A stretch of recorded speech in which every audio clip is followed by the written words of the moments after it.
It's tiring to always use a mouse to adjust device parameters or trigger clips and scenes in Live.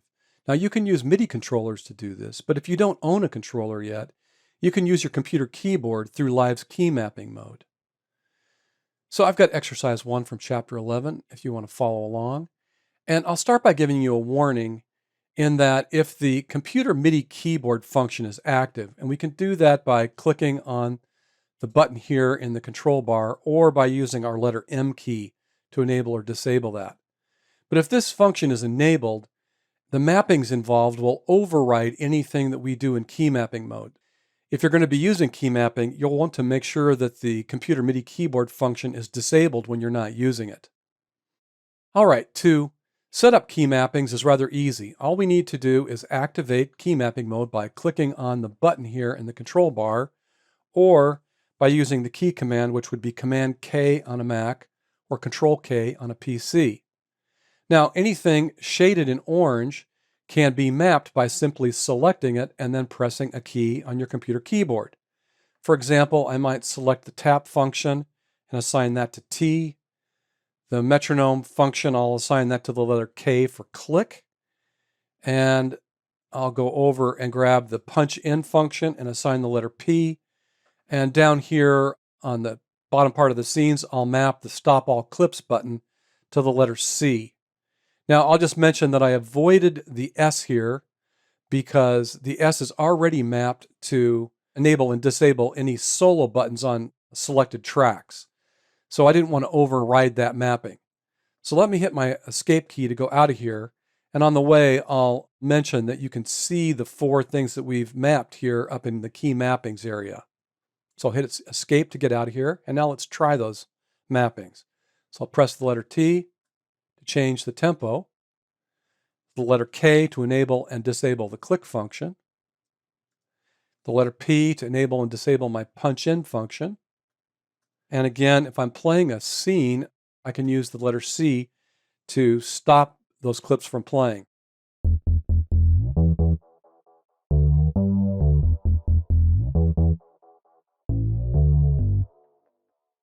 All right, so we saw that the letter C stopped that.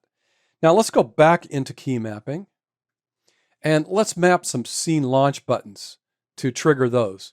So I'll select one of the scenes and I'll press the letter 2 to sign that one, and 3 for this one, and 4 for this one. And I'll hit escape again. And now I'll press the letter 2 and it should launch this intro scene. Now the number 3.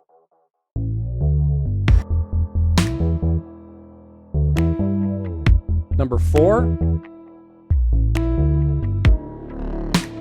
And the letter C. And that stopped those clips from playing. So let's go back into key mappings.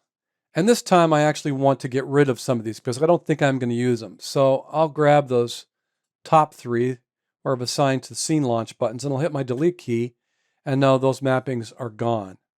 Let's escape again to get out of there, and let's tab over to Arrange View, and I'm going to click the Back to Arrange button to be active here.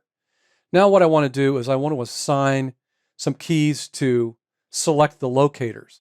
Let's go into key mapping, right? And with that first one selected, I'll assign that to the number 1, the next one to the number 2, the next one to the number 3, and so on and so forth. Now I'll hit my escape key, and I'll just point out as I hit these numbers, watch my cursor on this track down here. So I can quickly navigate this set here in arrangement view with those locators set to those mappings. Now we can also use key mapping to map knobs and faders and pan knobs and other kind of variable controls. Let's go back over to session view to do this.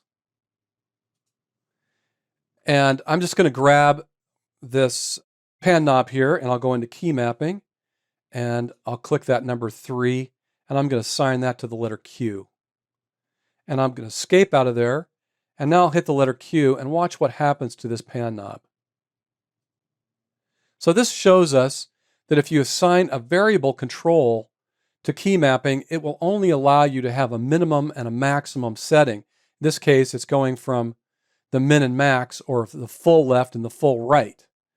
Now, there is one other thing in key mapping that we can use to control that. So let me go back into mapping. And I'll point out that we can actually set minimum and maximum values. So if I wanted this to only go, let's say around 9 or 10 left to 10 right, I can set those min and max values here using those fields. And now when I hit my letter Q, you can see it's only going to those settings that I set. So let me finish by saying, if there are some custom keyboard mappings that you want to have available in every live set that you do, you might consider creating a new live set without any clips or any devices in it, and then adding those mappings using the key mapping browser, and then going to your file menu and saving that live set as your new default set or as a template. And that way, when you create a new set, you can bring those mappings in and you won't have to redo it every time you start a new project. So if you're looking to create custom keyboard shortcuts or control device parameters and you don't own a controller, try using Ableton's key map mode.